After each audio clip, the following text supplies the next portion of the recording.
This show is sponsored by Ashoka Tandoori Range. Enjoy the Indian taste.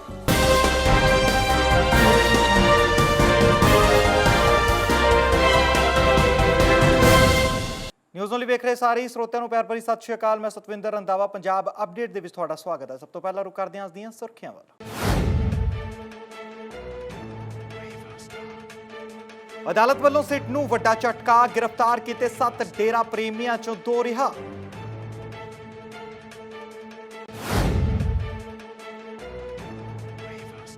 Aam Aadmi party leadership ਦੀ ਹੋਈ meeting, Aman Arora ਨਹੀਂ ਹੋਏ ਸ਼ਾਮਲ। ਅਮਨ ਅਰੋੜਾ ਨੂੰ ਮੀਟਿੰਗ 'ਚ ਨਾ ਬੁਲਾਉਣ ਦੇ ਲੱਗ ਰਹੇ ਨੇ ਦੋਸ਼। ਵਿਧਾਨ ਸਭਾ ਚੋਣਾਂ ਤੋਂ ਪਹਿਲਾਂ ਸਿਆਸੀ ਪਾਰਟੀਆਂ ਨੇ ਕਸੀ ਕਮਾਨ, ਤੀਜਾ ਬਦਲ ਦੇਣ ਲਈ ਪੱਬਾਂ ਭਾਰ ਹੋਈਆਂ ਨਵੀਆਂ ਪਾਰਟੀਆਂ। ਕੀ ਪੰਜਾਬ ਦੇ ਲੋਕ ਤੀਜਾ ਬਦਲ ਕਰਨਗੇ ਸਵੀਕਾਰ? ਅਜੇ ਵੀ ਬਣਿਆ ਹੋਇਆ ਹੈ ਸਵਾਲ।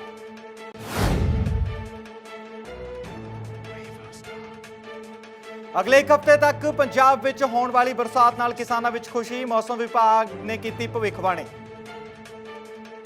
ਤੇ ਹੁਣ ਖਬਰਾਂ ਵਿਸਥਾਰ ਨਾਲ। ਡੇਰਾ ਪ੍ਰੇਮੀਆਂ ਦੀ ਗ੍ਰਿਫਤਾਰੀ ਮਾਮਲੇ 'ਚ ਅਦਾਲਤ ਨੇ ਸਿੱਟ ਨੂੰ ਵੱਡਾ ਝਟਕਾ ਦੇ ਦਿੱਤਾ ਹੈ। ਜੀ ਹਾਂ, ਸ਼੍ਰੀ ਗੁਰੂ ਗ੍ਰੰਥ ਸਾਹਿਬ ਜੀ ਦੇ ਸਰੂਪ ਚੋਰੀ ਕਰਨ ਅਤੇ ਬੇਅਦਬੀ ਮਾਮਲੇ 'ਚ ਗ੍ਰਿਫਤਾਰ ਕੀਤੇ 7 ਮੁਲਜ਼ਮਾਂ ਵਿੱਚੋਂ 2 ਨੂੰ ਫਰੀਦਕੋਟ ਅਦਾਲਤ ਨੇ ਰਿਹਾ ਕਰ ਦਿੱਤਾ ਅਤੇ ਬਾਕੀ 5 ਨੂੰ 2 ਦਿਨਾਂ ਦੇ ਪੁਲਿਸ ਰਿਮਾਂਡ ਤੇ ਭੇਜ ਦਿੱਤਾ।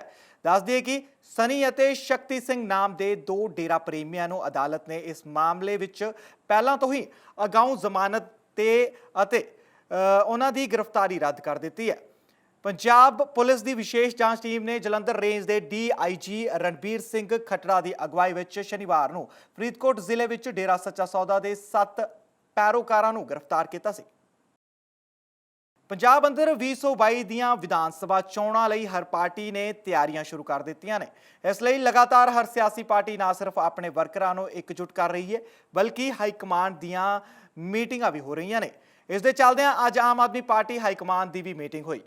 ਮੁੱਖ ਮੰਤਰੀ ਅਰਵਿੰਦ ਕੇਜਰੀਵਾਲ ਵੱਲੋਂ ਭੇਜੇ ਗਏ ਪੰਜਾਬ ਇਕਾਈ ਦੇ ਇੰਚਾਰਜ ਜਰਨੈਲ ਸਿੰਘ ਦੀ ਅਗਵਾਈ 'ਚ ਪਾਰਟੀ ਦੇ ਪੰਜਾਬ ਪ੍ਰਧਾਨ ਭਗਵੰਤ ਮਾਨ ਅਤੇ ਹਰਪਾਲ ਚੀਮਾ ਸਮੇਤ ਪਾਰਟੀ ਵਿਧਾਇਕ ਵੀ ਮੀਟਿੰਗ 'ਚ ਸ਼ਾਮਲ ਰਹੇ। ਪਰ ਇਸ ਦੌਰਾਨ ਵੱਡੀ ਗੱਲ ਇਹ ਰਹੀ ਕਿ ਇਸ ਮੀਟਿੰਗ 'ਚ ਅਮਨ ਅਰੋੜਾ ਸ਼ਾਮਿਲ ਨਹੀਂ ਹੋਏ। ਦੋਸ਼ ਹੈ ਕਿ ਅਮਨ ਅਰੋੜਾ ਨੂੰ ਮੀਟਿੰਗ 'ਚ ਸ਼ਾਮਲ ਹੋਣ ਲਈ ਸੱਦਾ ਨਹੀਂ ਦਿੱਤਾ ਗਿਆ। ਤਰਨਤਾਰਨ 'ਚ ਅੱਜ ਉਸ ਵੇਲੇ ਮਾਹੌਲ ਤਣਾਅਪੂਰਨ ਹੋ ਗਿਆ ਜਦੋਂ ਪਾਠ ਦੇ ਭੋਗ 'ਚ ਵੰਡਿਆ ਪ੍ਰਸ਼ਾਦ ਖਾ ਕੇ 10 ਲੋਕ ਗੰਭੀਰ ਬਿਮਾਰ ਹੋ ਗਏ। ਕੀ ਹੈ ਪੂਰਾ ਮਾਮਲਾ, ਵੇਖਦੇ ਹਾਂ ਇਸ ਰਿਪੋਰਟ ਦੇ ਵਿੱਚ। ਪੰਜਾਬ ਅੰਦਰ ਸਾਲ 2022 ਦੀਆਂ ਆ ਰਹੀਆਂ ਵਿਧਾਨ ਸਭਾ ਚੋਣਾਂ ਨੂੰ ਲੈ ਕੇ ਹੁਣ ਤੋਂ ਹੀ ਸਿਆਸੀ ਕੌਮ ਭਖਦਾ ਜਾ ਰਿਹਾ ਹੈ। ਆਏ ਦਿਨ ਇੱਕ ਪਾਸੇ ਜਿੱਥੇ ਪੁਰਾਣੀਆਂ ਰਵਾਇਤੀ ਪਾਰਟੀਆਂ ਪੱਬਾਂ ਪਾਰ ਹੋ ਰਹੀਆਂ ਨੇ, ਉੱਥੇ ਹੀ ਕੁਝ ਨਵੀਆਂ ਪਾਰਟੀਆਂ ਉੱਭਰ ਕੇ ਵੀ ਸਾਹਮਣੇ ਆ ਰਹੀਆਂ ਨੇ, ਜਿਹੜੀਆਂ ਕਿ ਪੰਜਾਬ ਨੂੰ ਤੀਜਾ ਬਦਲ ਦੇਣ ਦੀ ਕੋਸ਼ਿਸ਼ ਕਰ ਰਹੀਆਂ ਨੇ। ਜ਼ਿਕਰ ਖਾਸ ਹੈ ਕਿ ਇਹ ਸਾਹਮਣੇ ਆ ਰਹੀਆਂ ਪਾਰਟੀਆਂ ਰਵਾਇਤੀ ਪਾਰਟੀਆਂ ਨੂੰ ਆਏ ਦਿਨ ਹੀ ਲੰਮੇ ਹੱਥੀ ਲੈਂਦੀਆਂ ਨੇ। ਜੇਕਰ ਪੰਜਾਬ ਦੇ ਪਿਛਲੇ ਇਤਿਹਾਸ ਦੀ ਗੱਲ ਕਰੀਏ ਤਾਂ 1966 ਤੋਂ ਲੈ ਕੇ ਕੋਸ਼ਿਸ਼ ਤਾਂ ਭਾਵੇਂ ਕਈਆਂ ਨੇ ਕੀਤੀ, ਪਰ ਰਵਾਇਤੀ ਪਾਰਟੀਆਂ ਨੂੰ ਹਰਾਉਣ 'ਚ ਕੋਈ ਕਾਮਯਾਬ ਨਾ ਹੋ ਸਕਿਆ। ਹਾਲਾਤ ਇਹ ਹਨ ਕਿ ਸ਼ੁਰੂ ਤੋਂ ਹੁਣ ਤੱਕ ਪੰਜਾਬ ਦੀ ਸੱਤਾ ਤੇ ਲਗਭਗ 2 ਹੀ ਪਾਰਟੀਆਂ ਸਭ ਤੋਂ ਵਧੇਰੇ ਪਾਰਟੀਆਂ ਕਾਬਜ਼ ਰਹੀਆਂ। ਇਹ 2 ਪਾਰਟੀਆਂ ਹਨ, ਇੱਕ ਤਾਂ ਮੌਜੂਦਾ ਸਮੇਂ ਸੱਤਾ ਦਾ ਸੁੱਖ ਭੋਗ ਰਹੀ ਕਾਂਗਰਸ ਪਾਰਟੀ ਅਤੇ ਦੂਜੀ ਹੈ ਸ਼੍ਰੋਮਣੀ ਅਕਾਲੀ ਦਲ, ਯਾਨੀ ਕਿ 10 ਸਾਲ ਲਗਾਤਾਰ ਸੱਤਾ ਦਾ ਸੁੱਖ ਭੋਗਣ ਵਾਲੀ। ਹੁਣ ਜੇਕਰ ਪੰਜਾਬ ਅੰਦਰ ਤੀਜੇ ਫਰੰਟ ਦੀ ਗੱਲ ਕਰੀਏ ਤਾਂ ਬਹੁਤ ਸਾਰੀਆਂ ਪਾਰਟੀਆਂ ਪੰਜਾਬ ਵਿੱਚ ਤੀਜਾ ਫਰੰਟ ਦੇਣ ਦਾ ਵਾਅਦਾ ਕਰਦੀਆਂ ਹਨ, ਪਰ ਅਜੇ ਤੱਕ ਪੰਜਾਬ ਦੇ ਲੋਕਾਂ ਦਾ ਵਿਸ਼ਵਾਸ ਅਤੇ ਭਰੋਸਾ ਨਹੀਂ ਜਿੱਤ ਸਕੀਆਂ। ਇਸ ਦੇ ਲਈ ਜਿੱਥੇ ਪਹਿਲਾਂ ਸ਼੍ਰੋਮਣੀ ਅਕਾਲੀ ਦਲ ਅੰਮ੍ਰਿਤਸਰ ਅਤੇ ਲੌਂਗੋਵਾਲ ਵੱਲੋਂ ਪੰਜਾਬ ਨੂੰ ਤੀਜਾ ਬਦਲ ਦੇਣ ਦੀ ਕੋਸ਼ਿਸ਼ ਕੀਤੀ ਜਾ ਚੁੱਕੀ ਹੈ, ਉੱਥੇ ਪੰਜਾਬ ਦੇ ਮੌਜੂਦਾ ਵਿੱਤ ਮੰਤਰੀ ਮਨਪ੍ਰੀਤ ਸਿੰਘ ਬਾਦਲ ਦੀ ਗੱਲ ਕਰੀਏ ਤਾਂ ਤੁਹਾਨੂੰ ਦੱਸ ਦਈਏ ਕਿ ਮਨਪ੍ਰੀਤ ਕਈ ਵਾਰ ਸ਼੍ਰੋਮਣੀ ਅਕਾਲੀ ਦਲ ਬਾਦਲ 'ਚ ਵਿਧਾਨ ਸਭਾ ਚੋਣਾਂ ਜਿੱਤ ਕੇ ਅਹਿਮ ਅਹੁਦਿਆਂ ਤੇ ਰਹਿ ਚੁੱਕੇ ਨੇ, ਬਲਕਿ ਹੁਣ ਕਾਂਗਰਸ ਪਾਰਟੀ ਅੰਦਰ ਵੀ ਬਤੌਰ ਮੌਜੂਦਾ ਵਿੱਤ ਮੰਤਰੀ ਆਪਣੀਆਂ ਸੇਵਾਵਾਂ ਨਿਭਾ ਰਹੇ ਨੇ। ਪਰ ਇੰਨੇ ਸੀਨੀਅਰ ਸਿਆਸਤਦਾਨ ਅਤੇ ਪੰਜਾਬ ਦੀ ਸੱਤਾ 'ਚ ਇੱਕ ਉੱਚਾ ਸਥਾਨ ਰੱਖਣ ਦੇ ਬਾਵਜੂਦ ਵੀ ਉਹਨਾਂ ਜਦੋਂ ਪੰਜਾਬ ਨੂੰ ਤੀਜਾ ਫਰੰਟ ਦੇਣ ਦੀ ਕੋਸ਼ਿਸ਼ ਕੀਤੀ ਅਤੇ ਆਪਣੀ ਵੱਖਰੀ ਪਾਰਟੀ ਬਣਾ ਲਈ ਤਾਂ ਉਹਨਾਂ ਵੱਲੋਂ ਲੋਕਾਂ ਦਾ ਦਿਲ ਨਹੀਂ ਜਿੱਤਿਆ ਜਾ ਸਕਿਆ। ਨਤੀਜਾ ਇਹ ਨਿਕਲਿਆ ਕਿ ਲੋਕਾਂ ਨੇ ਮਨਪ੍ਰੀਤ ਸਿੰਘ ਬਾਦਲ ਦੇ ਵਿਰੋਧ 'ਚ ਫਤਵਾ ਦੇ ਦਿੱਤਾ। ਇਹ ਗੱਲ ਸਾਲ 2011 ਦੀ ਹੈ, ਜਦੋਂ ਮੌਜੂਦਾ ਵਿੱਤ ਮੰਤਰੀ ਨੇ ਸ਼੍ਰੋਮਣੀ ਅਕਾਲੀ ਦਲ ਤੋਂ ਬਗਾਵਤ ਕਰਦਿਆਂ ਨਵੀਂ ਪੀਪਲਜ਼ ਪਾਰਟੀ ਆਫ ਪੰਜਾਬ ਦਾ ਗਠਨ ਕਰ ਦਿੱਤਾ ਸੀ। ਫਿਰ ਉਹਨਾਂ ਸਾਲ 2012 ਦੌਰਾਨ Shiromani Akali Dal Longowal communist party of India ਅਤੇ ਕਮਿਊਨਿਸਟ ਪਾਰਟੀ ਆਫ ਮਾਰਕਸਵਾਦ ਨਾਲ ਮਿਲ ਕੇ ਸਰਕਾਰ ਬਣਾਉਣੀ ਚਾਹੀ, ਪਰ ਲੋਕਾਂ ਨੇ ਉਲਟ ਫਤਵਾ ਸੁਣਾ ਦਿੱਤਾ। ਇਹ ਚੋਣਾਂ ਖਤਮ ਹੁੰਦਿਆਂ ਹੀ ਮਨਪ੍ਰੀਤ ਸਿੰਘ ਬਾਦਲ ਨੇ ਕਾਂਗਰਸ ਦਾ ਪੱਲਾ ਫੜ ਲਿਆ ਅਤੇ ਦੂਜੀ ਵਾਰ ਕਿਸਮਤ ਅਜਮਾਉਣ ਦੀ ਜ਼ਰੂਰਤ ਹੀ ਨਹੀਂ ਸਮਝੀ ਅਤੇ ਪੀਪਲਸ ਪਾਰਟੀ ਆਫ ਪੰਜਾਬ ਦਾ ਪਤਨ ਹੋ ਗਿਆ। ਪੰਜਾਬੀਓ, ਇਹ ਸੁਨੇਹਾ ਉਹਨਾਂ ਲੋਕਾਂ ਲਈ ਹੈ ਜੋ ਪੰਜਾਬ ਨਾਲ ਮੁਹੱਬਤ ਕਰਦੇ ਨੇ, ਜੋ ਪੰਜਾਬ ਦੇ ਹਾਲਾਤ ਨੂੰ ਦੇਖ ਕੇ ਖੂਨ ਦੇ ਅਥਰੂ ਰੋਂਦੇ ਨੇ। ਅੱਜ ਸਮਾਂ ਕੁਰਸੀਆਂ ਬਚਾਉਣ ਦਾ ਨਹੀਂ, ਸਮਾਂ ਪੰਜਾਬ ਬਚਾਉਣ ਦਾ ਹੈ। ਖਤਰਾ ਕੁਰਸੀ ਨੂੰ ਨਹੀਂ, ਖਤਰਾ ਪੰਜਾਬ ਨੂੰ ਹੈ। ਆਓ ਆਉਣ ਵਾਲੀਆਂ ਨਸਲਾਂ ਨੂੰ ਉਸ ਰਸਤੇ ਤੇ ਪਾ ਜਾਈਏ ਜਿੱਥੇ ਉਹਨਾਂ ਨੂੰ ਦਰ-ਬਦਰ ਦੀਆਂ ਠੋਕਰਾਂ ਨਾ ਖਾਣੀਆਂ ਪੈਣ। ਪੰਜਾਬ ਨੂੰ ਗਰੀਬ ਸਮਝ ਕੇ ਕੋਈ ਉਸ ਨੂੰ ਹਕਾਰਤ ਦੀ ਨਿਗਾਹ ਨਾਲ ਨਾ ਵੇਖੇ। 30 ਜਨਵਰੀ ਨੂੰ ਪੀਪਲ ਪਾਰਟੀ ਦਾ ਸਾਥ ਦਿਓ, ਪਤੰਗ ਦੇ ਨਿਸ਼ਾਨ ਤੇ ਮੋਹਰ ਲਾਓ, ਪੰਜਾਬ ਨੂੰ ਖੁਸ਼ਹਾਲ ਬਣਾਓ। ਹੁਣ ਜੇਕਰ ਗੱਲ ਪੰਜਾਬ ਵਿਧਾਨ ਸਭਾ ਅੰਦਰ ਵਿਰੋਧੀ ਧਿਰ ਦਾ ਰੋਲ ਅਦਾ ਕਰ ਰਹੀ ਆਮ ਆਦਮੀ ਪਾਰਟੀ ਦੀ ਕਰੀਏ ਤਾਂ ਤੁਸੀਂ ਸਾਰੇ ਜਾਣਦੇ ਹੋ ਕਿ ਜਦੋਂ ਪੰਜਾਬ ਅੰਦਰ ਆਮ ਆਦਮੀ ਪਾਰਟੀ ਦਾ ਨਿਰਮਾਣ ਹੋਇਆ ਤਾਂ ਇਸ ਦੀ ਚਾਰੇ ਪਾਸੇ ਲਹਿਰ ਫੈਲ ਗਈ। ਵੱਡੀ ਗਿਣਤੀ 'ਚ ਨੌਜਵਾਨ ਅਤੇ ਲੋਕ ਆਮ ਆਦਮੀ ਪਾਰਟੀ ਨਾਲ ਜੁੜੇ। ਇੱਕ ਵਾਰ ਲਹਿਰ ਦੇਖ ਕੇ ਹਾਲਾਤ ਇਹ ਬਣ ਗਏ ਸਨ। ਵੱਡੇ ਸਿਆਸਤਦਾਨਾਂ ਅਤੇ ਰਵਾਇਤੀ ਪਾਰਟੀਆਂ ਨੂੰ ਵੀ ਭਾਜੜਾਂ ਪੈ ਗਈਆਂ ਸਨ। ਪਰ ਇਹ ਲਹਿਰ ਜ਼ਿਆਦਾ ਸਮਾਂ ਨਹੀਂ ਚੱਲ ਸਕੀ ਅਤੇ ਪਾਰਟੀ ਦੇ ਆਗੂਆਂ ਦੇ ਹੀ ਆਪਸੀ ਮਤਭੇਦ ਹੋ ਗਏ। ਪਾਰਟੀ ਇੱਕ ਵਾਰ ਖੇਰੂ ਹੋ ਗਈ। ਕਈ ਪਾਰਟੀ ਆਗੂਆਂ ਨੇ ਅਲੱਗ ਹੋ ਕੇ ਪਾਰਟੀਆਂ ਬਣਾ ਲਈਆਂ। ਉਹਨਾਂ ਦੀ ਗੱਲ ਬਾਅਦ 'ਚ ਕਰਦੇ ਹਾਂ। ਫਿਲਹਾਲ ਨਤੀਜਾ ਇਹ ਨਿਕਲਿਆ ਕਿ ਪਾਰਟੀ ਆਗੂਆਂ ਦੀਆਂ ਬਗਾਵਤਾਂ ਕਾਰਨ ਪਾਰਟੀ ਨਿਕਾਰ ਵੱਲ ਜਾਣ ਲੱਗੀ ਅਤੇ ਲੋਕਾਂ ਦਾ ਆਮ ਆਦਮੀ ਪਾਰਟੀ ਤੋਂ ਯਕੀਨ ਉੱਠ ਗਿਆ। ਇਸ ਦਾ ਨਤੀਜਾ ਤੁਸੀਂ ਸਾਲ 2017 ਦੀਆਂ ਵਿਧਾਨ ਸਭਾ ਚੋਣਾਂ ਅਤੇ ਸਾਲ 2019 ਦੀਆਂ ਲੋਕ ਸਭਾ ਚੋਣਾਂ 'ਚ ਦੇਖ ਹੀ ਚੁੱਕੇ ਹੋ। ਹੋਇਆ ਕਿ ਜਿਸ ਆਮ ਆਦਮੀ ਪਾਰਟੀ ਦਾ 2017 'ਚ ਵੋਟ ਬੈਂਕ 23% ਸੀ, ਸਾਲ 2019 ਦੀਆਂ ਲੋਕ ਸਭਾ ਚੋਣਾਂ 'ਚ ਮਾਤਰ 7% ਰਹਿ ਗਿਆ।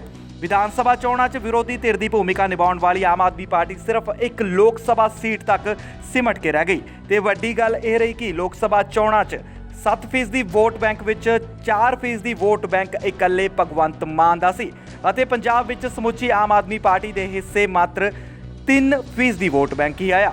ਇਸ ਤਰ੍ਹਾਂ ਤੀਜਾ ਫਰੰਟ ਦੇਣ ਦਾ ਸੁਪਨਾ ਲੈ ਕੇ ਹੋਂਦ 'ਚ ਆਈ ਆਮ ਆਦਮੀ ਪਾਰਟੀ ਨੂੰ ਵੀ ਵਧੇਰੇ ਵਿਸ਼ਵਾਸ ਨਹੀਂ ਮਿਲਿਆ ਅਤੇ ਵੋਟ ਪ੍ਰਤੀਸ਼ਤ ਲਗਾਤਾਰ ਘਟਦਾ ਜਾ ਰਿਹਾ ਸੀ।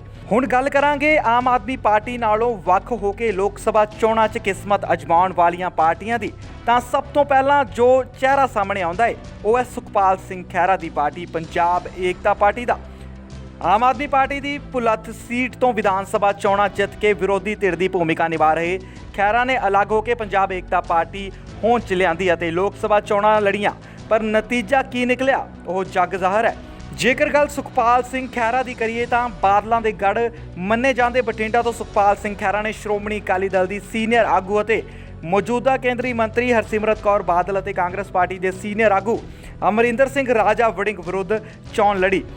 ਹਾਲ ਇਹ ਰਿਹਾ ਕਿ ਖਹਿਰਾ ਨੂੰ ਸਿਰਫ 3% ਦੀ ਵੋਟਾਂ ਹੀ ਮਿਲੀਆਂ। ਬਗਾਵਤ ਸਿਰਫ ਆਮ ਆਦਮੀ ਪਾਰਟੀ ਅੰਦਰ ਹੀ ਨਹੀਂ ਹੋਈ, ਬਗਾਵਤ ਸ਼੍ਰੋਮਣੀ ਅਕਾਲੀ ਦਲ ਅੰਦਰ ਵੀ ਵੱਡੇ ਪੱਧਰ ਤੇ ਹੋਈ ਹੈ।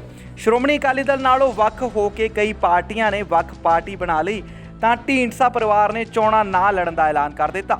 ਇਸ ਨੂੰ ਦੇਖਦਿਆਂ ਕਈ ਤਰ੍ਹਾਂ ਦੀਆਂ ਅਫਵਾਹਾਂ ਫੈਲ ਗਈਆਂ। ਇੱਥੋਂ ਤੱਕ ਭਗਵੰਤ ਮਾਨ ਨੇ ਆਪਣੇ ਹਾਸਮਈ ਭਾਸ਼ਣਾਂ 'ਚ ਇਹ ਵੀ ਕਹਿ ਦਿੱਤਾ ਕਿ ਸ਼੍ਰੋਮਣੀ ਅਕਾਲੀ ਦਲ ਪਤਨ ਹੋਣ ਵਾਲਾ ਹੈ ਤੇ ਅੱਜ ਲੋਕ ਆਪਣੇ ਗੇਟ ਬੰਦ ਕਰਕੇ ਰੱਖਦੇ ਹਨ ਕਿਉਂਕਿ ਉਹਨਾਂ ਨੂੰ ਡਰ ਹੈ ਕਿ ਕਿਤੇ ਸੁਖਬੀਰ ਸਿੰਘ ਬਾਦਲ ਉਹਨਾਂ ਦੇ ਘਰ ਆ ਕੇ ਲੋਕ ਸਭਾ ਚੋਣਾਂ ਦੀਆਂ ਟਿਕਟਾਂ ਹੀ ਨਾ ਸੁੱਟ ਜਾਵੇ।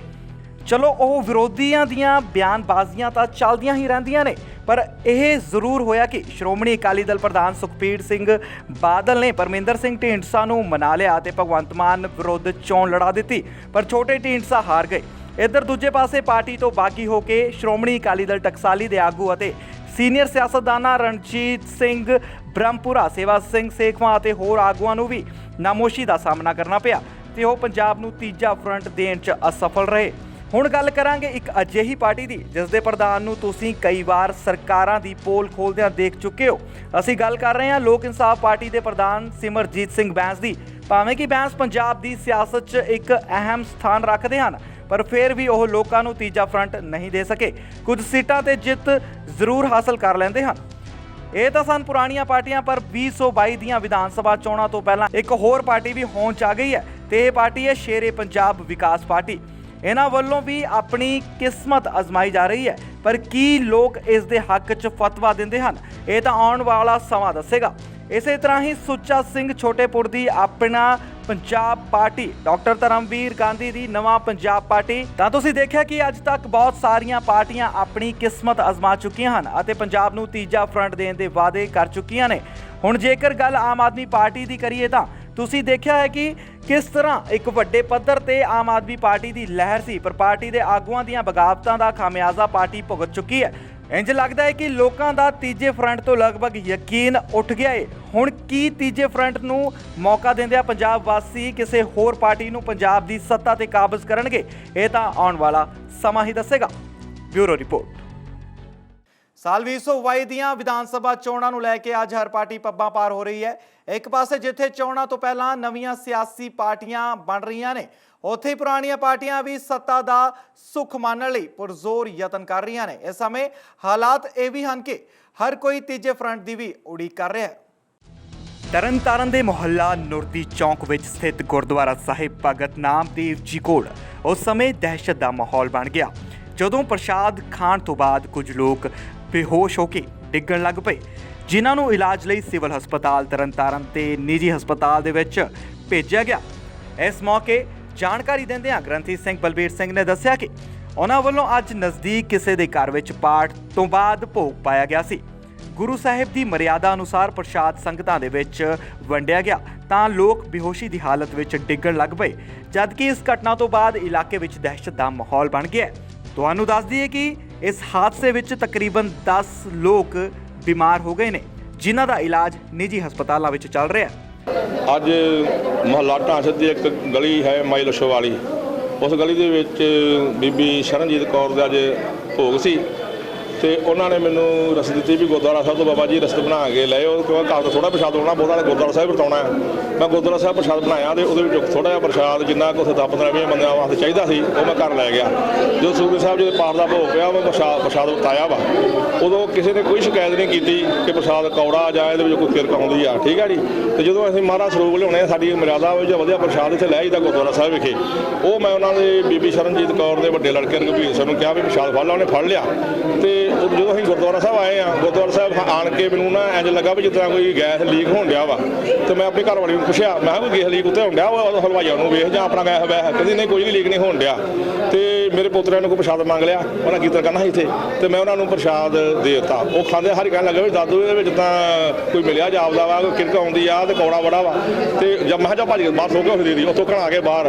ਹੁਣ ਜਦੋਂ ਮੈਂ ਥੋੜਾ ਜਿਹਾ ਨੂੰ ਹੋਰ ਨੂੰ ਦੇ ਚੁੱਕਾ ਹਾਂ, ਫਿਰ ਮੈਂ ਵੀ ਚੈੱਕ ਕੀਤਾ, ਮੈਂ ਕਿਹਾ ਨਹੀਂ ਇਹ ਤੇ ਐਵੇਂ ਕਰ ਦਿੰਦੇ ਆ। ਮੈਨੂੰ ਵੀ ਕੌੜ ਲੱਗਾ, ਮੇਰੀ ਘਰ ਵਾਲੀ ਨੇ ਵੀ ਖਾਧਾ, ਉਹਨੂੰ ਵੀ ਕੌੜ ਲੱਗਾ, ਇੱਕ ਇੱਥੇ ਬੀਬੀ ਕੰਮ ਕਰਨ ਵਾਲੀ ਉਹਨੇ ਵੀ ਖਾਧਾ। ਹਾਂਜੀ, ਤੇ ਉਦੋਂ ਬਾਅਦ ਫਿਰ ਸਾਨੂੰ ਸ਼ੱਕ ਪਿਆ ਵੀ ਇਹਦੇ 'ਚ ਕੋਈ ਮਿਲਾਇਆ। ਤੇ ਜਦੋਂ ਮੈਂ ਪ੍ਰਸ਼ਾਦ ਚੁੱਕ ਕੇ ਬਾਹਰ ਲੈ ਆਂਦਾ, ਅੰਦਰ ਮੈਂ ਗਿਆ, ਅੰਦਰ ਫਿਰ ਸਮੈਲ ਖਤਮ ਹੋ ਗਈ। ਆਹ ਹੁਣ ਪ੍ਰਸ਼ਾਦ ਕਾਲਾ ਹੋਇਆ ਪਿਆ, ਹੁਣ ਨਜ਼ਰ ਆਇਆ ਸਾਨੂੰ ਵੀ ਕਾਲਾ ਵੀ ਹੋ ਗਿਆ ਵਾ।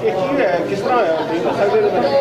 ਇਹ ਹੁਣ ਇਹਨਾਂ ਨੂੰ ਕੁਝ ਘਰਾਂ ਨੂੰ ਉਹ ਜਿਹੜੀ ਦਵਾਈ ਵਿੱਚ ਕਰਕਾ 'ਚ ਪਾਈ ਦੀ ਹੈ ਨਾ, ਉਹਦੀ ਪੁੜੀ ਲੱਭੀ ਹੈ ਘਰੋਂ, ਸੁਣਿਆ ਵੀ ਉਹ ਪੁੜੀ ਉਹਦੇ ਘਰੋਂ ਲੱਭੀ ਆ। ਉਧਰ ਜਿਨ੍ਹਾਂ ਦੇ ਘਰ ਪਾਠ ਹੋਇਆ ਸੀ, ਉਹਨਾਂ ਨੇ ਦੱਸਿਆ ਕਿ ਇਹ ਕਿਵੇਂ ਹੋਇਆ ਇਸ ਦੇ ਬਾਰੇ ਵਿੱਚ ਉਹਨਾਂ ਨੂੰ ਨਹੀਂ ਪਤਾ। ਉਹਨਾਂ ਦੇ ਪਰਿਵਾਰਕ ਮੈਂਬਰ ਵੀ ਬਿਮਾਰ ਹਨ। ਸਾਡੇ ਘਰੇ ਗੱਲ ਨਹੀਂ ਕੋਈ ਵੀ ਹੋਈ ਵੀ, ਬਸ ਥੋੜੀ ਹਿੱਸੇ ਨੂੰ ਲੈ ਕੇ ਗੱਲ ਸੀ ਕਿ ਅਸੀਂ ਨਾ ਮਤਲਬ ਕਿ ਇਹ 2 ਭਰਾ ਨੇ ਤੇ ਅਸੀਂ ਹਿੱਸੇ ਨੂੰ ਲੈ ਕੇ ਗੱਲ ਕੀਤੀ, ਹੋਰ ਨਹੀਂ ਗੱਲ ਕੋਈ ਵੀ। ਆ ਪ੍ਰਸ਼ਾਦ ਦਾ ਤੇ ਸਾਨੂੰ ਪਤਾ ਹੀ ਨਹੀਂ, ਘਰੋਂ ਪ੍ਰਸ਼ਾਦ ਵਰਤਾਇਆ, ਚੰਗਾ ਭਲਾਇਆ ਹੈ, ਰਸਤੇ ਜਾਣ ਕੇ ਤੇ ਪ੍ਰਸ਼ਾਦ ਜਿਹੜਾ ਉਹ ਕੌੜਾ ਹੋ ਗਿਆ। ਤੇ ਜਦੋਂ ਅਸੀਂ ਘਰੇ ਗਏ ਆ ਨਾ, ਤੇ ਘਰੇ ਜਾ ਕੇ ਵੇਖਿਆ ਤੇ ਫ੍ਰਿਜ ਦੇ ਪਾਣੀ ਦੇ ਵਿੱਚ ਵੀ ਉਹੀ ਚੀਜ਼ ਹੈ ਜਿਹੜੀ ਪ੍ਰਸ਼ਾਦ ਦੇ ਵਿੱਚ ਆ। ਕੀ ਹੋਇਆ ਇਹਨਾਂ ਤੇ ਸਾਨੂੰ ਵੀ ਨਹੀਂ ਸਮਝ, ਉਹ ਤੇ ਵਿੱਚ ਹੀ ਪਿਆ ਹੋਇਆ। ਇਹਦਾ ਪ੍ਰਸ਼ਾਦ ਆ ਗਿਆ, ਕੌਣ ਲੈ ਗਿਆ ਇੱਥੇ? ਪ੍ਰਸ਼ਾਦ ਇਹਨਾਂ ਦਾ ਵੱਡਾ ਮੈਂ ਫੜਿਆ ਨਹੀਂ, ਮੇਰੇ ਵੱਡੇ ਭਰਾ ਫੜਾਇਆ ਉਹਦੇ ਬਾਬੇ ਨੂੰ ਕਿੰਨੇ ਬੰਦੇ ਤੁਹਾਡੇ ਬਿਮਾਰ ਹੋਏ ਹੁਣ? ਮੇਰੇ ਭਣੇਵੇਂ ਨੇ ਵੀ ਖਾਦਾ ਹੈ ਤੇ ਮੇਰੀ ਭੈਣ ਨੇ, ਸਭ ਤੋਂ ਪਹਿਲਾਂ ਮੇਰੀ ਭੈਣ ਨੇ ਤੇ ਭਣੇਵੇਂ ਨੇ ਖਾਦਾ ਹੈ। ਉਹ ਕਿੱਥੇ ਹੁਣ? ਮੇਰੀ ਭੈਣ ਤੇ ਦਾਖਲ ਹੈ ਤੇ ਮੇਰਾ ਭਣੇਵਾ ਥੋੜਾ ਠੀਕ ਹੈ, ਉਹਨੇ ਉਸੇ ਵੇਲੇ ਦਵਾਈ ਖਾ ਲਈ ਸੀ। ਕਿੰਨੇ ਜੀ ਤੁਹਾਡੇ ਬਿਮਾਰ ਹੋਏ ਆ? ਇੱਕ ਕੰਮ ਵਾਲੀ ਹੈ ਤੇ ਇੱਕ ਮੇਰਾ ਜੇਠ ਹੈ ਤੇ ਇੱਕ ਮੇਰੀ ਭੈਣ ਹੈ। ਪ੍ਰਸ਼ਾਦ ਦਾ ਕੀ ਪ੍ਰੋਗਰਾਮ ਸੀ ਅੱਜ? ਮੇਰੀ ਸੱਸ ਦਾ ਪ੍ਰਸ਼ਾਦ ਖਾਣਾ ਹੋਏ ਆ? ਹਾਂਜੀ।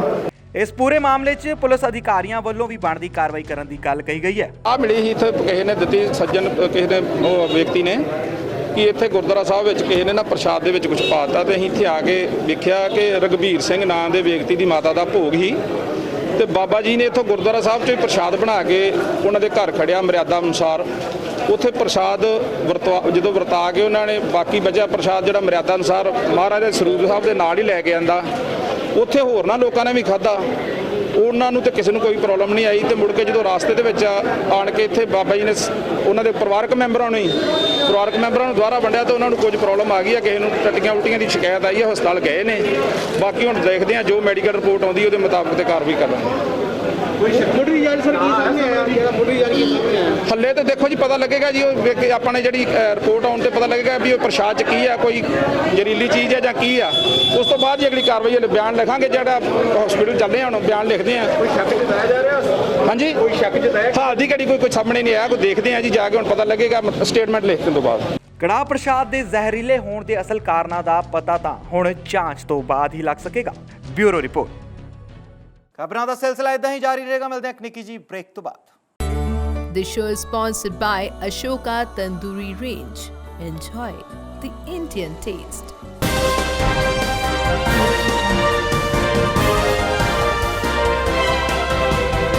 ਪੰਜਾਬ ਅੰਦਰ ਅੱਜ ਪ੍ਰਾਈਵੇਟ ਸਕੂਲਾਂ ਦੀ ਫੀਸ ਦਾ ਮੁੱਦਾ ਪੂਰੀ ਤਰ੍ਹਾਂ ਗਰਮਾਇਆ ਹੋਇਆ ਹੈ। ਇਸ ਨੂੰ ਲੈ ਕੇ ਹੁਣ federation of private schools and association ਵੱਲੋਂ ਆਪਣਾ ਪੱਖ ਰੱਖਿਆ ਗਿਆ ਹੈ। ਐਸੋਸੀਏਸ਼ਨ ਦਾ ਕਹਿਣਾ ਹੈ ਕਿ ਇਸ ਔਖੀ ਘੜੀ 'ਚ ਸਰਕਾਰ ਨੂੰ ਮਾਪਿਆਂ ਦੀ ਮਦਦ ਕਰਨੀ ਚਾਹੀਦੀ ਹੈ।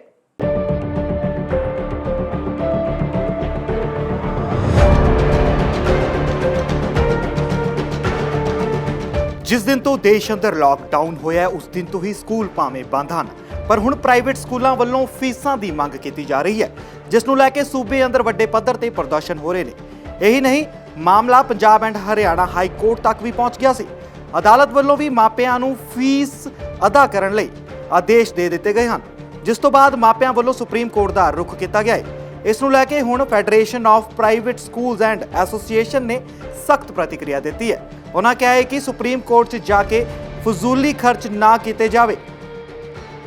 ਸਕੂਲ ਜੀ ਸਰਕਾਰ ਨੂੰ ਤੇ ਪੇਰੈਂਟਸ ਨੂੰ ਬੇਨਤੀ ਕਰਦੇ ਨੇ ਇਸ ਮੌਕੇ ਦੇ ਉੱਤੇ ਵੀ ਕੋਰਟਾਂ ਦੇ ਵਿੱਚ ਅੱਗੇ ਵਧਣ ਨਾਲੋਂ ਪੇਰੈਂਟਸ ਦੀ ਜੇ ਅਸਲ ਵਿੱਚ ਮਦਦ ਕਰਨਾ ਚਾਹੁੰਦੇ ਆ ਤਾਂ ਪੇਰੈਂਟਸ ਨੂੰ ਸਰਕਾਰ ਕੋਈ ਪੈਕੇਜ ਦੇਵੇ, ਉਹਨਾਂ ਦੀ 2 ਮਹੀਨੇ ਦੀ 3 ਮਹੀਨੇ ਦੀ ਫੀਸ ਉਹਨਾਂ ਦੇ ਅਕਾਊਂਟ ਵਿੱਚ ਪਾ ਦੇਵੇ, ਜਿਹਦੇ ਨਾਲ ਨਾ ਇਕੱਲੇ ਮਾਤਾ ਪਿਤਾ ਦੀ ਸਹਾਇਤਾ ਹੋਊਗੀ, ਸਗੋਂ ਦੀ ਜਿਹੜੇ ਸੈਲਫ ਫਾਈਨਾਂਸਡ ਸਕੂਲ ਜਿਹੜੇ ਇਸ ਸਟੇਟ ਦੇ ਵਿੱਚ ਐਜੂਕੇਸ਼ਨ ਦਾ ਪਸਾਰ ਕਰ ਰਹੇ ਨੇ ਔਰ ਨਾਲ ਹੀ ਐਮਪਲੋਇਮੈਂਟ ਜਨਰੇਟ ਕਰ ਰਹੇ ਨੇ, ਤਾਂ ਕਿ ਇਹ ਦੋਨਾਂ ਧਿਰਾਂ ਨੂੰ ਬਚਾਇਆ ਜਾ ਸਕੇ।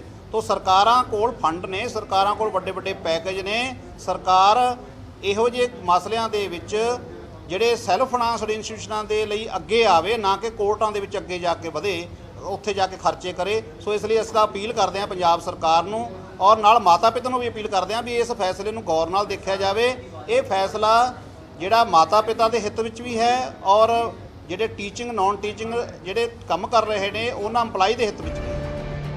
ਜਗਜੀਤ ਸਿੰਘ ਧੂਰੀ ਨੇ ਦੱਸਿਆ ਕਿ ਇਸ ਸਮੇਂ ਸਕੂਲ ਵੀ ਆਪਣੀ ਜ਼ਿੰਮੇਵਾਰੀ ਸਮਝਦੇ ਹੋਏ ਟਿਊਸ਼ਨ ਫੀਸ ਵਿੱਚ ਕਟੌਤੀ ਕਰ ਰਹੇ ਹਨ। ਉਹਨਾਂ ਦੱਸਿਆ ਕਿ ਜਿਹੜੇ ਸਕੂਲ ਐਨੂਅਲ ਫੰਡ ਨਹੀਂ ਲੈ ਰਹੇ ਉਹ 88% ਟਿਊਸ਼ਨ ਫੀਸ ਲੈਣਗੇ, ਜਦੋਂ ਕਿ ਜਿਹੜੇ ਸਕੂਲ ਲੈ ਰਹੇ ਹਨ ਪੂਰੀ ਟਿਊਸ਼ਨ ਫੀਸ ਲੈਣਗੇ। ਅਸੀਂ ਕੋਰਟ ਦੇ ਫੈਸਲੇ ਤੋਂ ਅੱਗੇ ਵਧਦੇ ਹੋਏ ਕੁਛ ਨਾ ਕੁਛ ਆਪਦੀ ਜ਼ਿੰਮੇਵਾਰੀ ਸਮਝਦੇ ਹੋਏ ਫੈਡਰੇਸ਼ਨ ਨੇ ਇਹ ਫੈਸਲਾ ਲਿਆ ਕਿ ਉਹ 100% ਜਿਹੜੀ ਟਿਊਸ਼ਨ ਫੀਸ ਗੱਲ ਕੀਤੀ ਸੀ ਪੰਜਾਬ ਆਪਣਾ ਮਾਨਯੋਗ ਕੋਰਟ ਨੇ, ਜਿਹੜੇ ਸਕੂਲ ਵੱਖਰੇ ਤੌਰ ਤੇ ਐਨੂਅਲ ਫੰਡ ਨਹੀਂ ਲੈ ਰਹੇ ਉਹ ਟਿਊਸ਼ਨ ਫੀਸ ਦੇ ਵਿੱਚੋਂ ਅਸੀਂ ਆਪਦੀ ਜ਼ਿੰਮੇਵਾਰੀ ਸਮਝਦੇ ਹੋਏ 12% ਕਟੌਤੀ ਕਰ ਰਹੇ ਹਾਂ, ਕਿਉਂਕਿ ਸਾਡੀ ਕੈਲਕੂਲੇਸ਼ਨ ਦੇ ਮੁਤਾਬਕ ਅਸੀਂ ਸਰਵੇਖਣ ਕੀਤਾ ਇੱਕ, ਜਿਹਦੇ ਮੁਤਾਬਕ ਸਾਡੇ 12% ਖਰਚੇ ਨੇ ਲਗਭਗ ਉਹ ਘੱਟ ਹੋ ਰਹੇ ਨੇ। ਇਸ ਲਈ ਜਿਹੜੇ ਸਕੂਲ ਵੱਖਰੇ ਤੌਰ ਤੇ ਐਨੂਅਲ ਫੰਡ ਨਹੀਂ ਲੈ ਰਹੇ ਉਹ 88% ਟਿਊਸ਼ਨ ਫੀਸ ਲੈਣਗੇ, ਜਿਹੜੇ ਵੱਖਰੇ ਤੌਰ ਤੇ ਐਨੂਅਲ ਫੰਡ ਲੈ ਰਹੇ ਨੇ ਉਹ ਟਿਊਸ਼ਨ ਫੀਸ ਪੂਰੀ ਲੈਂਦੇ ਹੋਏ 70% ਐਨੂਅਲ ਫੰਡ ਲੈਣਗੇ ਲੋਕਡਾਊਨ ਪੀਰੀਅਡ ਦਾ।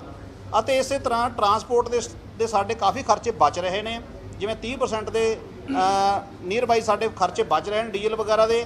ਕੁਝ ਸਾਡੇ ਹੋਰ ਖਰਚੇ ਅਸੀਂ ਸੈਲਫ ਕੈਲਕੂਲੇਸ਼ਨ ਕਰਦੇ ਹੋਏ ਅਸੀਂ 50% ਹੀ ਟਰਾਂਸਪੋਰਟੇਸ਼ਨ ਵਸੂਲਾਂਗੇ ਔਰ ਜਿਹੜੇ ਸਕੂਲਾਂ ਦੇ ਖਰਚੇ ਇਸ ਤੋਂ ਹੋਰ ਘੱਟ ਆਏ ਹੋਣਗੇ ਉਹ ਇਸ ਤੋਂ ਹੋਰ ਘੱਟ ਵੀ ਵਸੂਲਣ ਦੇ ਦਾਅਵਾ ਕਰ ਰਹੇ ਨੇ ਸਕੂਲ।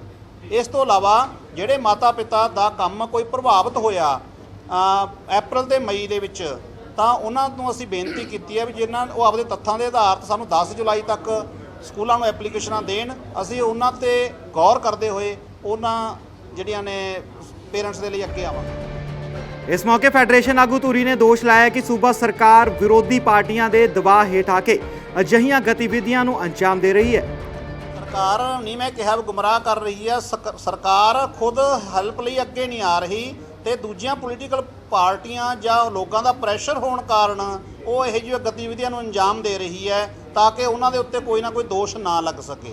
ਜਿਹੜਾ ਮੈਂ ਗੁੰਮਰਾਹ ਕਰਨ ਦੀ ਦੋਸ਼ ਲਾਇਆ ਉਹ ਮੈਂ ਪੇਰੈਂਟਸ ਤੇ ਵੀ ਨਹੀਂ ਲਾਇਆ। ਪੇਰੈਂਟਸ ਕਦੇ ਵੀ ਇਸ ਤਰ੍ਹਾਂ ਦੀ ਐਕਟੀਵਿਟੀਆਂ ਨਹੀਂ ਕਰਦੇ ਹੁੰਦੇ। ਕੁਝ ਇਹੋ ਜਿਹੇ ਵਿਅਕਤੀ ਨੇ ਜਿਹੜੇ ਇਸ ਦੌਰ ਨੂੰ ਆਪਦਾ ਪੇਸ਼ਾ ਬਣਾ ਚੁੱਕੇ ਨੇ, ਉਹ ਆਪਦੇ ਆਪ ਸੈਲਫ ਸਟਾਈਲ ਹੋ ਕੇ ਅੱਗੇ ਨੁਮਾਇੰਦਗੀਆਂ ਕਰਦੇ ਘੁੰਮ ਰਹੇ ਨੇ। ਨਾ ਉਹਨਾਂ ਦਾ ਕੋਈ ਬੱਚਾ ਪੜ੍ਹਦਾ ਕਿਸੇ ਸਕੂਲ 'ਚ, ਜੇ ਪੜ੍ਹਦਾ ਹੈਗਾ ਤਾਂ ਉਹ ਪੜ੍ਹ ਚੁੱਕਿਆ ਹੈ। ਸੋ ਮੇਰੀ ਪੇਰੈਂਟਸ ਨੂੰ ਗੁਜ਼ਾਰਿਸ਼ ਹੈਗੀ ਇਸ ਮੌਕੇ ਦੇ ਉੱਤੇ ਵੀ ਪਛਾਣੋ ਵੀ ਕਿਹੜੇ ਲੋਕ ਤੁਹਾਡੀਆਂ ਨੁਮਾਇੰਦਗੀਆਂ ਕਰੀ ਜਾਂਦੇ ਨੇ ਤੇ ਕਿਤੇ ਇਹ ਪਾੜਾ ਵਧਾਉਣ ਆਉਂਦੇ ਨੇ, ਉਹਨਾਂ ਤੋਂ ਬਚਣ ਦੀ ਲੋੜ ਹੈ। ਪ੍ਰਾਈਵੇਟ ਸਕੂਲ ਐਸੋਸੀਏਸ਼ਨ ਵੱਲੋਂ ਪੱਤਰਕਾਰ ਸੰਮੇਲਨ ਕਰਕੇ ਇਹ ਕਈ ਅਹਿਮ ਖੁਲਾਸੇ ਕੀਤੇ ਗਏ। ਉੱਥੇ ਹੀ ਦੋਸ਼ ਲਾਇਆ ਗਿਆ ਹੈ ਕਿ ਮਾਪਿਆਂ ਨੂੰ ਗੁੰਮਰਾਹ ਕੀਤਾ ਜਾ ਰਿਹਾ ਹੈ। ਅਜਿਹੇ ਵਿੱਚ ਹੁਣ ਮਾਪਿਆਂ ਵੱਲੋਂ ਕੀ ਪ੍ਰਤੀਕਿਰਿਆ ਦਿੱਤੀ ਜਾਂਦੀ ਹੈ ਤਾਂ ਆਉਣ ਵਾਲਾ ਸਮਾਂ ਹੀ ਦੱਸੇਗਾ। Bureau report.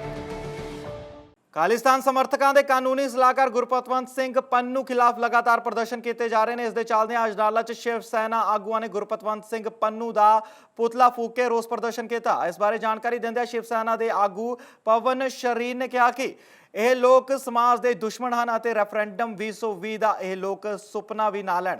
ਇਹ ਜੀ ਅਸੀਂ ਜਿਹੜੇ ਸਮਾਜ ਦੇ ਦੁਸ਼ਮਣ ਆ ਪਤਵੰਤ ਸਿੰਘ ਪੰਨੂ, ਉਹਨਾਂ ਦਾ ਪੁਤਲਾ ਫੂਕਿਆ।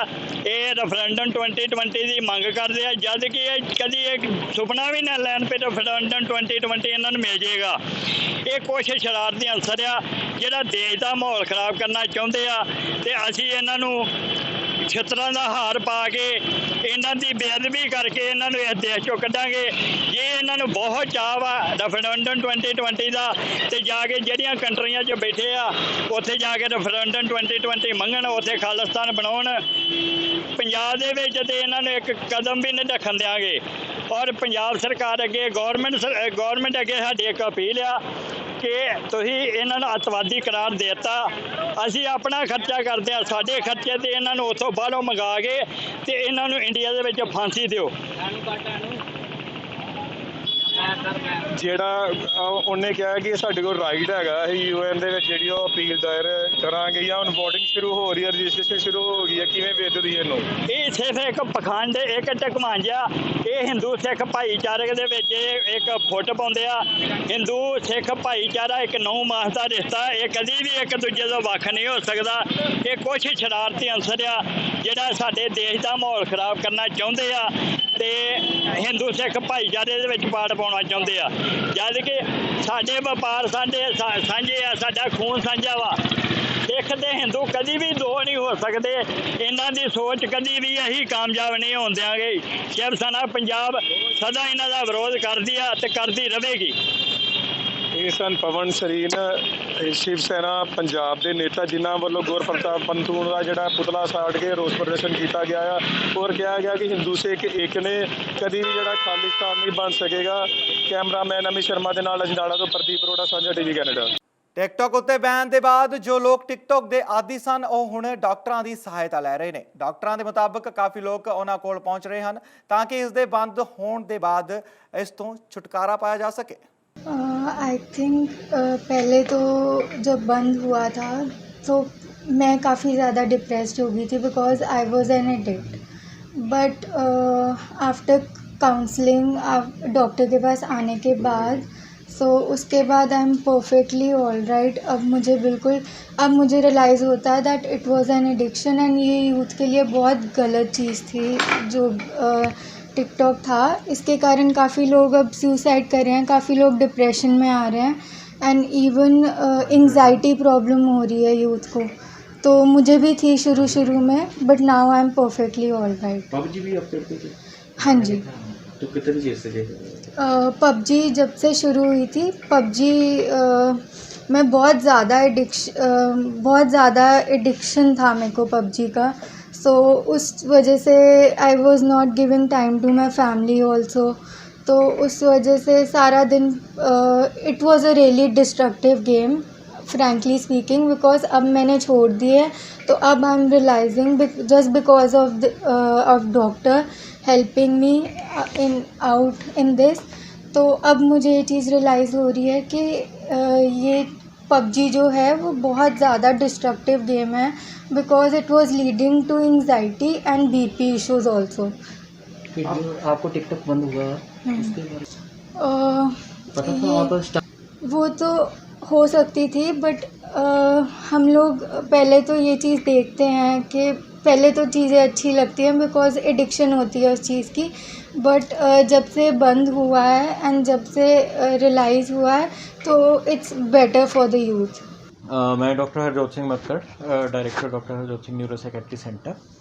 ਸਰ ਪਬਜੀ ਦਾ ਤੇ ਟਿਕਟੋਕ ਦੇ ਬੜੇ ਪੇਸ਼ੈਂਟ ਤੁਹਾਡੇ ਕੋਲ ਆ ਰਹੇ ਆ ਤੇ ਕਾਫੀ ਸਵਾਲ ਵੀ ਉਹਨਾਂ ਦੇ ਉੱਠ ਰਹੇ ਆ, ਬੈਂਕ 'ਚੋਂ ਪੈਸੇ ਕੱਢੇ ਜਾਂਦੇ ਫੈਮਲੀਆਂ ਦੇ, ਉਹ ਗੇਮ ਦਾ ਕੀ ਹੈਗਾ? ਦੇਖੋ, ਇਹ ਇੱਕ internet addiction the part and parcel ਹੈਗਾ। ਪੇਰੈਂਟਸ ਆਪਣੇ ਬੱਚਿਆਂ ਨੂੰ ਤਵੱਜੋ ਜਿਹੜੀ ਦੇਣ ਦੀ ਬਜਾਏ ਉਹਨਾਂ ਨੂੰ ਗੈਜਟਸ ਲੈ ਦਿੰਦੇ ਆ, ਫਿਰ ਬੱਚੇ ਇਹਨਾਂ ਦਾ ਸ਼ਿਕਾਰ ਹੋ ਜਾਂਦੇ ਇਹਨਾਂ ਦੀ ਐਡਿਕਸ਼ਨ ਦਾ। ਸੋ ਉਹਦੇ ਵਿੱਚ ਹੀ ਪਬਜੀ, ਟਿਕਟੋਕ, ਇਹ ਚੀਜ਼ਾਂ ਜਿਹੜੀਆਂ ਹੋਰ ਕੁਝ ਗੇਮਸ ਹੈਗੀਆਂ ਨੇ ਜਿਹੜੀਆਂ, ਪਰ ਜਿਹੜੀਆਂ ਇਹਨਾਂ ਵਿੱਚੋਂ ਸਭ ਤੋਂ ਜ਼ਿਆਦਾ ਇਸ ਟਾਈਮ 'ਤੇ ਇੰਪੋਰਟੈਂਟ ਹੈਗੀਆਂ ਨੇ ਉਹ ਪਬਜੀ ਅਤੇ ਟਿਕਟੋਕ ਆ। ਟਿਕਟੋਕ 'ਤੇ ਗਵਰਨਮੈਂਟ ਨੇ ਬੈਨ ਕਰ ਦਿੱਤੀ ਹੈ, ਪਰ ਲੋਕ ਆਪਣਾ ਟਾਈਮ ਜਿਹੜਾ ਹੈਗਾ, ਕੀਮਤੀ ਟਾਈਮ, ਖਾਸ ਕਰ ਜਿਹੜੇ ਸਟੂਡੈਂਟਸ ਔਰ ਯੰਗ ਏਜ ਵਾਲੇ ਜਿਹੜੇ ਬੱਚੇ ਹੈਗੇ ਨੇ, ਉਹ ਇਹਨਾਂ ਦਾ ਬਹੁਤ ਸ਼ਿਕਾਰ ਹੋ ਰਹੇ ਸੀਗੇ। ਇੱਥੋਂ ਤੱਕ ਕਿ ਲੋਕ ਆਪਣੀ ਪੜ੍ਹਾਈ ਔਰ ਜਿਹੜੇ ਇੰਪੋਰਟੈਂਟ ਕੰਮ ਹੈਗੇ ਬੱਚੇ, ਜਿਹੜੀ ਉਹਨਾਂ ਦੀ ਏਜ ਦੇ ਵਿੱਚ ਉਹਨਾਂ ਨੂੰ ਕਰਨੇ ਚਾਹੀਦੇ ਨੇ, ਉਹ ਕੰਮ ਛੱਡ ਕੇ ਟਿਕਟੋਕ ਦੇ ਉੱਤੇ ਵੀਡੀਓਜ਼ ਬਣਾ ਰਹੇ ਨੇ ਔਰ ਇਹ ਸਮਝ ਲਓ ਕਿ ਜਿਵੇਂ ਪਬਜੀ ਗੇਮ ਜਿਹੜੀ ਹੈਗੀ ਆ ਉਹ ਖੇਲ ਰਹੇ ਨੇ। ਹੁਣ ਉਹਦੇ ਅੰਦਰ ਉਹ ਕਮਾਂਡਮੈਂਟਸ ਦਿੰਦੇ ਨੇ ਅੱਗੋਂ ਕਿ ਕੀ ਕਰਨਾ ਹੈ, ਕੀ ਕਰਨਾ ਹੈ, ਕੀ ਕਰਨਾ ਹੈ। ਇਸ ਤਰ੍ਹਾਂ ਕਰਕੇ ਬੱਚੇ ਜਿਹੜੇ ਹੈਗੇ ਇਕੱਲਾ ਟਾਈਮ ਨਹੀਂ ਵੇਸਟ ਕਰ ਰਹੇ, ਆਪਣੇ ਦਿਮਾਗ ਦੀ ਐਨਰਜੀ ਵੀ ਵੇਸਟ ਕਰ ਰਹੇ ਨੇ, ਆਪਣੀ ਜਿਹੜੀ ਮੇਨ ਕੰਮ ਹੈਗੇ ਉਹਨਾਂ ਤੋਂ ਭਟਕ ਰਹੇ ਨੇ। ਔਰ ਕਈ ਵਾਰੀ ਤਾਂ ਇਹ ਸੁਣਨ 'ਚ ਆਇਆ ਹੈਗਾ ਕਿ ਇਹਨਾਂ ਚੀਜ਼ਾਂ ਦੀ ਲੱਤ ਦੇ ਅੰਦਰ ਲੋਕਾਂ ਨੇ ਆਪਣੇ ਪੈਸੇ ਬਹੁਤ ਜ਼ਿਆਦਾ ਬਰਬਾਦ ਕੀਤੇ ਨੇ, ਬੱਚਿਆਂ ਨੇ ਕਾਫੀ ਜ਼ਿਆਦਾ। ਹੁਣੇ ਜਿਸ ਤਰ੍ਹਾਂ ਰੀਸੈਂਟਲੀ ਇੱਕ ਮਾਮਲਾ ਆਇਆ ਕਿ 16 ਲੱਖ ਰੁਪਈਆ ਇੱਕ ਬੱਚੇ ਨੇ ਆਪਣੇ ਫਾਦਰ ਦੇ ਅਕਾਊਂਟ ਦੇ ਵਿੱਚੋਂ ਦੀ ਕਢਾ ਕੇ ਬਹੁਤ ਕੁਝ ਕੀਤਾ, ਕਦੀ ਕੁਛ ਲੈ ਲਿਆ, ਕਦੀ ਕੁਛ ਲੈ ਲਿਆ, ਇਹੋ ਜਿਹੀਆਂ ਚੀਜ਼ਾਂ ਬੱਚੇ ਨੇ ਕੀਤੀਆਂ ਹੈਗੀਆਂ। ਸੋ ਸਾਨੂੰ ਇਹ ਚਾਹੀਦਾ ਹੈ ਕਿ ਬੱਚਿਆਂ ਦੇ ਉੱਤੇ ਜਿਹੜੀ ਹੈਗੀ ਹੈ ਨਿਗਾਹ ਪ੍ਰੋਪਰ ਹੋਵੇ, ਗੈਜਟਸ ਦੇਣ ਦੀ ਬਜਾਏ ਬੱਚਿਆਂ ਨੂੰ ਪੇਰੈਂਟਸ ਜਿਹੜੇ ਹੈਗੇ ਉਹ ਆਪਣੀ ਪਰਸਨਲ ਅਟੈਂਸ਼ਨ ਦੇਣ। ਸੋ ਇਹ ਚੀਜ਼ਾਂ ਜ਼ਰੂਰੀ ਨੇ ਕਿ ਗੈਜਟਸ ਦਾ ਲਿਮਿਟਡ ਯੂਜ਼ ਹੋਵੇ, ਇੰਟਰਨੈਟ ਦਾ ਲਿਮਿਟਡ ਯੂਜ਼ ਹੋਵੇ। ਬੱਚਿਆਂ ਵਾਸਤੇ ਜਿੰਨਾ ਜ਼ਰੂਰੀ ਹੈ, ਇਨਫੋਰਮੇਸ਼ਨ ਗੈਦਰਿੰਗ ਦਾ ਸੋਰਸ ਹੈਗਾ ਇੰਟਰਨੈਟ, ਔਰ ਉਹਨੂੰ ਉਸੇ ਤਰੀਕੇ ਹੀ ਲਿੱਤਾ ਜਾਵੇ। ਉਸ ਤੋਂ ਜ਼ਿਆਦਾ ਉਸ ਦੀ ਦੁਰਵਰਤੋਂ ਜਿਹੜੀ ਹੈਗੀ ਹੈ ਉਹ ਬੱਚਿਆਂ ਨੂੰ ਔਰ ਉਹਨਾਂ ਦੇ ਭਵਿੱਖ ਨੂੰ ਖਰਾਬ ਕਰ ਸਕਦੀ ਹੈ। ਸਰ ਜ਼ਿਆਦਾ ਕੇਸ ਕਿਹੜੇ ਆ ਰਹੇ ਤੁਹਾਡੇ ਕੋਲ? ਪਬਜੀ ਦੇ ਕੇਸਿਸ ਕਾਫੀ ਨੇ, ਟਿਕਟੋਕ ਐਡਿਕਸ਼ਨ ਦੇ ਰਾਦਰ ਹੁਣ ਜਿਹੜੇ ਆਏ ਹੈ, ਡਿਪਰੈਸ਼ਨ ਦੇ ਵਿੱਚ ਕੁਝ ਬੱਚੇ ਆ ਰਹੇ ਨੇ ਜਿਹੜੇ, ਕਿਉਂਕਿ ਇਹਨਾਂ ਦੇ ਬੰਦ ਹੋਣ ਦੇ ਕਰਕੇ ਹੁਣ ਉਹਨਾਂ ਨੂੰ ਇੱਕਦਮ ਇਸ ਤਰ੍ਹਾਂ ਫੀਲ ਹੁੰਦਾ ਕਿ ਵਿਡਰੋਲਸ ਜਿਵੇਂ ਆਉਂਦੇ ਹੈ, ਜਿਸ ਤਰ੍ਹਾਂ ਕੋਈ ਸਮਝ ਲਓ ਕਿਸੇ ਚੀਜ਼ ਦੇ ਐਡਿਕਸ਼ਨ ਦਾ ਸ਼ਿਕਾਰ ਹੁੰਦਾ, ਤਾਂ ਉਹਨਾਂ ਨੂੰ ਹੁਣ ਇਸ ਟਾਈਮ 'ਤੇ ਕੁਝ ਬੱਚੇ ਡਿਪਰੈਸ਼ਨ 'ਚ ਹੈਗੇ ਨੇ, ਕੁਝ ਬੱਚੇ ਐਂਗਜ਼ਾਈਟੀ ਬਹੁਤ ਜ਼ਿਆਦਾ ਫੀਲ ਕਰ ਰਹੇ ਨੇ ਔਰ ਇੱਕਦਮ ਉਹਨਾਂ ਨੂੰ ਲੱਗਦਾ ਹੈਗਾ ਕਿ ਹਾਂਜੀ ਜੀ ਹੁਣ ਸਾਡੀ ਲਾਈਫ ਦੇ ਅੰਦਰ ਕੁਝ ਇਹ ਚੀਜ਼ਾਂ ਨਹੀਂ ਬਚੀਆਂ ਜਾਂ ਕਮਿਊਨੀਕੇਸ਼ਨ ਥਰੂ ਇੰਟਰਨੈਟ ਜਿਹੜੀ ਹੈਗੀ ਆ ਉਹ ਖ਼ਤਮ ਹੋ ਚੁੱਕੀ ਹੈ। ਸੋ ਉਹ ਚੀਜ਼ਾਂ ਦੇ ਕਰਕੇ ਹੁਣ ਰੀਸੈਂਟਲੀ ਇੱਕ ਕੇਸ ਸਾਡੇ ਕੋਲ ਇਹ ਵੀ ਆਇਆ ਕਿ ਇੱਕ ਕਿਸੇ ਬੱਚੇ ਦੀ ਦੂਸਰੇ ਦੇ ਨਾਲ ਥਰੂ ਇੰਟਰਨੈਟ ਫਰੈਂਡਸ਼ਿਪ ਹੋ ਗਈ ਅਤੇ ਉਹ ਉਹਨੂੰ ਭਜਾ ਕੇ ਹੀ ਲੈ ਗਿਆ ਲੜਕਾ। ਸੋ ਇਹੋ ਜਿਹੀਆਂ ਚੀਜ਼ਾਂ ਜਿਹੜੀਆਂ ਹੈਗੀਆਂ ਉਹ ਸਾਹਮਣੇ ਆ ਰਹੀਆਂ ਨੇ ਔਰ ਇਹਨਾਂ ਚੀਜ਼ਾਂ ਨੂੰ ਸਾਨੂੰ ਮੱਦੇਨਜ਼ਰ ਰੱਖਦੇ ਹੋਏ ਪੇਰੈਂਟਸ ਨੂੰ ਮੈਂ ਸਪੈਸ਼ਲ ਰਿਕੁਐਸਟ ਕਰੂੰਗਾ ਕਿ ਪੇਰੈਂਟਸ ਜਿਹੜੇ ਹੈਗੇ ਆ ਆਪਣੇ ਬੱਚਿਆਂ ਦੇ ਉੱਤੇ ਤਵੱਜੋ ਦੇਣ, ਕਿਉਂਕਿ ਇਹ ਜਿਹੜੇ ਸਾਲ ਨੇ ਜਿਹੜੇ ਬੱਚੇ ਇਹਨਾਂ ਚੀਜ਼ਾਂ ਦੇ ਉੱਤੇ ਖਰਾਬ ਕਰ ਰਹੇ ਨੇ ਉਹ ਫਾਰਮੇਟਿਵ ਈਅਰਸ ਹੁੰਦੇ ਨੇ। ਸੋ ਉਹ ਫਾਰਮੇਟਿਵ ਈਅਰਸ ਦੇ ਅੰਦਰ ਬੱਚਿਆਂ ਨੂੰ ਆਪਣੇ ਕਰੀਅਰ ਨੂੰ ਐਡਵਾਂਸ ਕਰਨਾ ਹੁੰਦਾ, ਆਪਣੀ ਲਾਈਫ ਬਣਾਉਣੀ ਹੁੰਦੀ ਹੈ ਔਰ ਇਹਨਾਂ ਸਾਲਾਂ ਦੇ ਵਿੱਚ ਅਗਰ ਬੱਚੇ ਆਪਣਾ ਫਿਊਚਰ ਇਹਨਾਂ ਚੀਜ਼ਾਂ 'ਚ ਬਰਬਾਦ ਕਰ ਦੇਣਗੇ ਤਾਂ ਉਹਨਾਂ ਲਈ ਬਹੁਤ ਨੁਕਸਾਨਦਾਇਕ। ਪੰਜਾਬ ਵਿੱਚ ਕੱਲ ਤੋਂ ਮਾਨਸੂਨ ਦੇ ਚੱਲਦੇ ਮੌਸਮ ਵਿਭਾਗ ਵੱਲੋਂ ਅਗਲੇ 1 ਹਫ਼ਤੇ ਲਗਾਤਾਰ ਬਰਸਾਤ ਦੀ ਸੂਚਨਾ ਦਿੱਤੀ ਗਈ ਹੈ।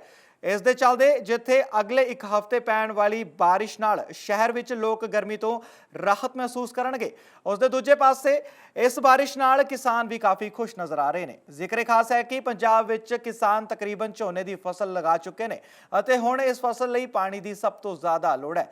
ਮੌਸਮ ਵਿਭਾਗ ਵੱਲੋਂ ਅਗਲੇ ਹਫ਼ਤੇ ਬਾਰਿਸ਼ ਦੀ ਭਵਿੱਖਬਾਣੀ ਤੋਂ ਬਾਅਦ ਕਿਸਾਨਾਂ ਦਾ ਕਹਿਣਾ ਹੈ ਕਿ ਜੇਕਰ ਅਗਲੇ 1 ਹਫ਼ਤੇ ਲਗਾਤਾਰ ਬਰਸਾਤ ਹੁੰਦੀ ਹੈ ਤਾਂ ਇਸ ਨਾਲ ਉਹਨਾਂ ਦੀ ਫਸਲ ਨੂੰ ਲੋੜੀਂਦਾ ਪਾਣੀ ਮਿਲ ਜਾਏਗਾ। ਇਸ ਬਾਰਿਸ਼ ਕਰਕੇ ਨਾ ਸਿਰਫ ਉਹਨਾਂ ਦਾ ਬਿਜਲੀ ਦਾ ਖਰਚਾ ਬਚੇਗਾ, ਨਾਲ ਹੀ ਜ਼ਮੀਨ ਵਿੱਚ ਵੀ ਪਾਣੀ ਦਾ ਲੈਵਲ ਬਣਿਆ ਰਹੇਗਾ। ਕਿਸਾਨਾਂ ਦਾ ਕਹਿਣਾ ਹੈ ਕਿ ਜੇ ਪੰਜਾਬ ਵਿੱਚ ਮਾਨਸੂਨ ਦੌਰਾਨ ਸਹੀ ਬਰਸਾਤ ਹੁੰਦੀ ਹੈ ਤਾਂ ਉਹਨਾਂ ਦੀ ਫਸਲ ਬਹੁਤ ਵਧੀਆ ਹੋਵੇਗੀ। ਭਾਜੀ ਫਾਇਦਾ ਇਹਦਾ ਬਹੁਤ ਕਾਫੀ ਹੱਦ ਤੱਕ ਫਾਇਦਾ ਹੈ। ਜਿੱਦਾਂ ਕਹਿ ਲਓ ਹੁਣ ਬੱਤੀ ਵੀ 6-7 ਘੰਟੇ 8 ਘੰਟੇ ਆਉਂਦੀ ਆ, ਤਾਂ ਉਹਦੇ ਚੱਲਣ ਦੇ ਬਾਵਜੂਦ ਵੀ ਸਾਨੂੰ ਕਹਿ ਲਓ ਵੀ ਜਨਰੇਟਰ ਚਲਾਉਣਾ ਪੈਂਦਾ ਹੈ ਅਤੇ ਡੀਜ਼ਲ ਦੇ ਰੇਟ ਵੀ ਜਿਹੜੇ ਆ ਉਹ ਕਾਫੀ ਹੁਣ ਵੱਧ ਚੁੱਕੇ ਆ, ਤਾਂ ਬਹੁਤ ਹੀ ਜ਼ਿਆਦਾ ਔਖਾ ਲੱਗਦਾ ਇਸ ਚੀਜ਼ ਦੇ ਵਿੱਚ। ਬਾਕੀ ਇੱਦਾਂ ਆ ਵੀ ਅਸੀਂ ਕੰਮ ਹੁਣ ਸਾਡਾ ਚੱਲਦਾ ਆ, ਚਾਹੇ ਕੁਛ ਡੀਜ਼ਲ ਵੱਧ ਰੇਟ ਆ ਚਾਹੇ ਘੱਟ ਆ, ਸਾਨੂੰ ਉਹ ਕਰਨਾ ਹੀ ਪੈਣਾ ਹੈ। ਇਸ ਕਰਕੇ ਤਾਂ ਜੇ ਮੌਨਸੂਨ ਪਾਉਣਾ ਆ ਜਾਂਦੀਆਂ ਆ, ਮੀਂਹ ਕਾਫੀ ਪੈਂਦਾ ਆ, ਤਾਂ ਉਹਦੇ ਵਿੱਚ ਚਲੋ ਮੋਟਰਾਂ ਵੀ ਬੰਦ ਰਹਿਣਗੀਆਂ, ਥੱਲੇ ਵਾਲੇ ਪਾਣੀ ਦਾ ਵੀ ਜਿਹੜਾ ਦਿਨ ਬਰ ਦਿਨ ਟੋਟੇ ਕਦੇ 10 ਫੁੱਟ ਦਾ ਕਿਤੇ ਪੈ ਜਾਂਦਾ ਜਾਂ ਕੁਛ ਵੀ ਆ, ਉਹ ਵੀ ਚੀਜ਼ ਰੁਕ ਜੂਗੀ। ਤਾਂ ਇਹਦੇ ਵਿੱਚ ਵਧੀਆ ਹੀ ਰਹਿਣਾ ਆ, ਕੋਈ ਮਾੜੀ ਨਹੀਂ ਗੀ ਗੱਲ। ਕਹਿ ਲਓ ਮੱਕੀ ਬੀਜੀ ਆ ਜਿਹਨੇ, ਮੱਕੀ ਉਹਦੀ ਵਧੀਆ ਰਹਿਣੀ ਆ, ਤਾਂ ਝੋਨਾ ਆ ਜਿੱਥੇ ਲੱਗਾ ਉਹ ਵੀ ਵਧੀਆ ਰਹਿਣਾ। ਸਾਨੂੰ ਇਹਦੀ ਪਾਣੀ ਦੀ ਬਚਤ ਹੋਗੀ, ਜਿਹੜੀ ਫਸਲਾਂ ਬੀਜੀਆਂ ਹੁਣ ਮੱਕੀਆਂ ਝੋਨਾ ਬੀਜੇ ਆ, ਇਹਨਾਂ ਨੂੰ ਪਾਣੀ ਘੱਟ ਲੱਗੇਗਾ, ਥੱਲੇ ਪਾਣੀ ਦੀ ਬਚਤ ਹੋਗੀ। ਜਾਂਦੇ ਜਾਂਦੇ ਇੱਕ ਵਾਰੀ ਫਿਰ ਰੁਕ ਕਰਦੇ ਹਾਂ ਅੱਜ ਦੀਆਂ ਸੁਰਖੀਆਂ ਵੱਲ।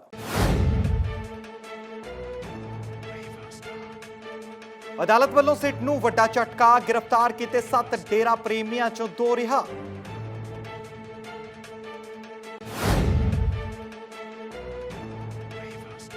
ਆਮ ਆਦਮੀ ਪਾਰਟੀ ਲੀਡਰਸ਼ਿਪ ਦੀ ਹੋਈ ਮੀਟਿੰਗ, ਅਮਨ ਅਰੋੜਾ ਨਹੀਂ ਹੋਏ ਸ਼ਾਮਲ। ਅਮਨ ਅਰੋੜਾ ਨੂੰ ਮੀਟਿੰਗ 'ਚ ਨਾ ਬੁਲਾਉਣ ਦੇ ਲੱਗ ਰਹੇ ਨੇ ਦੋਸ਼। ਵਿਧਾਨ ਸਭਾ ਚੋਣਾਂ ਤੋਂ ਪਹਿਲਾਂ ਸਿਆਸੀ ਪਾਰਟੀਆਂ ਨੇ ਕਸੀ ਕਮਾਨ, ਤੀਜਾ ਬਦਲ ਦੇਣ ਲਈ ਪੱਬਾਂ ਭਾਰ ਹੋਈਆਂ ਨਵੀਆਂ ਪਾਰਟੀਆਂ। ਕੀ ਪੰਜਾਬ ਦੇ ਲੋਕ ਤੀਜਾ ਬਦਲ ਕਰਨਗੇ ਸਵੀਕਾਰ? ਅਜੇ ਵੀ ਬਣਿਆ ਹੋਇਆ ਹੈ ਸਵਾਲ।